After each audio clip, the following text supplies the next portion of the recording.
When people think about the classic Western film Tombstone, a few things instantly come to mind. Explosive gunfights, unforgettable one-liners, legendary characters, and of course, Sam Elliott's iconic mustache. Released in 1993, Tombstone has become one of the most beloved Westerns ever made. Decades later, fans still quote its dialogue, debate its historical accuracy, and celebrate the performances that transformed it into a cult classic. But behind the scenes, the making of Tombstone was every bit as dramatic as the story it told. In fact, Sam Elliott later revealed details about the production that changed how many fans viewed the movie. Once these secrets came to light, people realized that the story behind Tombstone was almost as fascinating as the film itself. At first glance, Tombstone seems like a straightforward Western. It tells the story of Wyatt Earp, Doc Holliday, and the infamous gunfight at the OK Corral. Yet beneath the surface lies a production filled with conflict, hidden creative battles, surprising casting decisions, and remarkable true stories. The film featured an extraordinary cast. Kurt Russell took on the role of Wyatt Earp, bringing determination and quiet strength to the legendary lawman. Val Kilmer delivered a performance as Doc Holliday that many consider one of the greatest in Western cinema. Sam Elliott portrayed Virgil Earp with a commanding presence, while Bill Paxton gave Morgan Earp a heartfelt vulnerability that made his fate all the more tragic. The supporting cast was equally impressive. Powers Booth embodied the dangerous Curly Bill, Michael Biehn brought chilling intensity to Johnny Ringo, and Dana Delaney added passion and energy as Josephine Marcus. The film was even narrated by the legendary Robert Mitchum, whose voice instantly gave the story a sense of timeless importance. Set against the violent backdrop of 1880s Arizona, Tombstone recreated some of the most famous moments in American frontier history, including the gunfight at the OK Corral and the Ope Vendetta ride. Audiences loved it, critics praised the performances, and the movie eventually earned more than $73 million at the box office. Yet many fans never realized how close the film came to disaster. The first major shock came when the movie's original director, Kevin Jarre, was fired only a month into production. Jarre wasn't just directing the film, he had also written the screenplay. He had spent years researching Wyatt Earp, Doc Holliday, and the events surrounding Tombstone. This project was supposed to be his directorial debut. Unfortunately, production quickly fell behind schedule. Reports suggested that Jarre struggled to keep up with the demands of directing a major motion picture. Important shots weren't being completed, deadlines were being missed, and the studio grew concerned. Before long, Jarre was removed from the project. His departure created enormous tension. Michael Biehn, who played Johnny Ringo and was a close friend of Jarre, reportedly considered leaving the production. Many cast members worried about what would happen next. The replacement was director George P. Cosmatos, known for his tough, no-nonsense approach. However, years later, another astonishing revelation emerged. According to Kurt Russell, Cosmatos wasn't truly directing the movie in the traditional sense. Russell later claimed that he had secretly guided much of the production himself. He described Cosmatos as a public face hired to execute plans that Russell and the producers had already established. Val Kilmer later supported many of Russell's claims, stating that Russell played a much larger creative role than most people realized. If Russell's account is accurate, then one of Hollywood's most celebrated westerns was essentially directed by its lead actor. Russell reportedly took on the responsibility after receiving advice from Sylvester Stallone, who had worked with Cosmatos before. Russell coordinated scenes, managed schedules, and made critical creative decisions while still starring in the film. He even cut many of his own lines to strengthen the overall story. For years, he kept this secret to himself. Only after Cosmatos passed away did Russell finally speak publicly about what had happened behind the scenes. The production wasn't just struggling with leadership issues. Tensions frequently erupted among crew members. Cinematographer William Fraker reportedly clashed with Cosmatos repeatedly. Their disagreements became so intense that Fraker quit multiple times during filming, only to be persuaded to return. Reports from the set described an atmosphere of constant pressure. Crew members were pushed to their limits. Some thrived under the demanding conditions, while others chose to leave altogether. In fact, as many as 17 crew members either quit or were fired during production. Yet somehow, despite the chaos, the film continued moving forward. One of the most fascinating details about Tombstone involves the actor's commitment to authenticity. Today, audiences immediately recognize the movie's impressive mustaches, but many people assume they were fake. In reality, nearly every major actor grew a real mustache specifically for the film. Kurt Russell, Val Kilmer, Sam Elliott, Bill Paxton, Powers Booth, Michael Biehn, Stephen Lang, and several others spent months cultivating authentic facial hair. Kevin Jarre had insisted that the mustaches be historically accurate, complete with curled ends and carefully waxed styling. The actors embraced the challenge. Their mustaches became symbols of pride and authenticity. Only one notable cast member couldn't participate fully. Actor John Tenney, who played Sheriff Johnny Behan, arrived from another project and didn't have enough time to grow a convincing mustache. As a result, he had to wear a fake one. According to stories from the set, he jokingly felt embarrassed about being the only major cast member without genuine facial hair. Casting itself almost turned out very differently. Today, it's impossible to imagine anyone other than Val Kilmer playing Doc Holliday. His performance is so iconic that many viewers consider it the defining portrayal of the character. Yet Kilmer wasn't originally the studio's first choice. At one point, Willem Dafoe was reportedly considered for the role.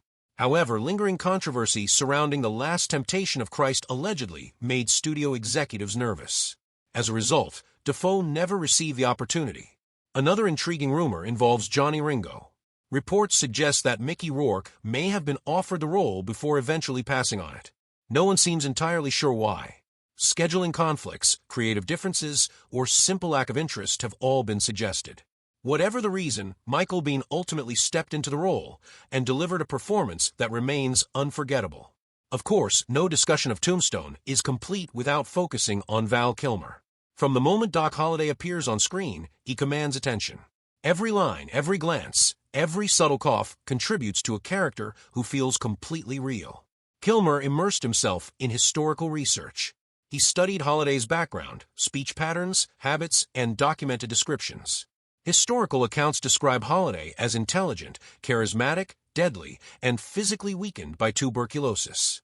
Kilmer incorporated all of these elements into his performance. His southern accent was carefully crafted to reflect Holliday's Georgian roots. His quick draw was practiced repeatedly until it looked effortless. Even his coughing fits were designed to feel realistic rather than theatrical. Filming conditions were extremely difficult. Arizona temperatures soared, and Kilmer spent long days wearing heavy wool costumes. Despite the discomfort, he remained fully committed to the role. The result was extraordinary. Critics praised his performance, and audiences instantly connected with his portrayal. Even decades later, fans continue debating whether Kilmer's Doc Holliday represents the greatest Western performance ever filmed. Interestingly, many of Tombstone's most famous moments were inspired by real historical events. One example involves Wyatt Earp's confrontation with Curly Bill. In the film, Wyatt charges through a storm of gunfire, seemingly immune to bullets, before blasting Curly Bill with a shotgun. As unbelievable as it appears, historical accounts suggest that something remarkably similar actually happened. Witnesses described Earp advancing through intense gunfire during the confrontation, creating one of the most legendary moments in Western history. Then there are Doc Holliday's famous lines. One of the most quoted lines in the film is, "You're a daisy if you do." Historians believe Holliday genuinely used that phrase during confrontations. The even more famous line, "I'm your huckleberry," continues to inspire debate today. Some researchers argue that the phrase was a common Southern expression meaning, "I'm the right man for the job." Others suggest Holliday may have said hucklebearer, a term associated with carrying a coffin. Regardless of the interpretation, the screenplay clearly used the word huckleberry, and Val Kilmer transformed it into one of the most memorable lines in movie history. Another surprising detail involves the film's length. The version audiences saw in theaters was significantly shorter than originally planned. Early cuts reportedly exceeded 3 hours. Numerous scenes were removed to improve pacing. Some deleted sequences included extended romantic moments between Wyatt and Josephine, as well as scenes showing the cowboys mourning their fallen companions after the OK Corral gunfight. These scenes appeared in trailers and promotional materials, but never made the final theatrical release. The decision to cut so much material created another source of tension. Sam Elliott later admitted that he preferred Kevin Jarre's original screenplay. According to Elliott, the script contained richer character development and additional emotional depth. He felt that many important moments were lost when nearly 30 pages were removed. Elliott even suggested that if he had only seen the revised version, he might never have agreed to join the project. This disagreement highlighted a fundamental creative conflict. Russell wanted a tighter, faster-paced story centered on Wyatt Earp and Doc Holliday. Elliott preferred the broader historical epic Jar had originally envisioned. Neither side was entirely wrong. In the end, Tombstone became a compromise between those competing visions. The film also contains numerous historical connections and hidden tributes. The real Wyatt Earp eventually moved to Los Angeles and became involved with the early film industry. He consulted on Western projects and developed relationships with pioneers such as John Ford and Tom Mix. Legend has it that John Wayne even modeled aspects of his famous walk after observing Earp. This means that the real Wyatt Earp influenced Western cinema long before Tombstone was ever made. The movie also features countless references to classic Westerns. Robert Mitchum's narration serves as a tribute to Hollywood's golden age.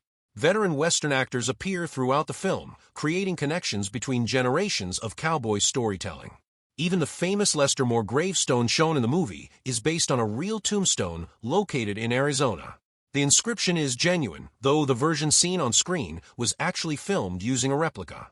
One of the most remarkable aspects of Tombstone is that it survived so many obstacles. Directors were replaced. Scripts were rewritten. Crew members quit. Production schedules collapsed. Creative disagreements erupted constantly. Yet somehow, all of those problems combined to create something special. The movie's imperfections became part of its identity. The tension behind the scenes translated into intensity on screen. The cast delivered career-defining performances. The historical material provided a foundation strong enough to survive every challenge. More than 30 years after its release, Tombstone remains one of the most quoted and beloved Westerns ever made. Fans still celebrate Doc Holliday's unforgettable dialogue. They still debate who truly directed the movie. They still wonder what unseen footage might remain hidden in studio vaults. Most importantly, they continue discovering new stories about the film's creation. Perhaps that's the greatest legacy of Tombstone. Like the legends of the Old West itself, the story keeps growing with every passing year. Each new revelation adds another layer to the myth. Each behind-the-scenes secret reminds us that the making of Tombstone was every bit as dramatic as the story it told. And maybe that's fitting. After all, a film about legends was destined to become one itself.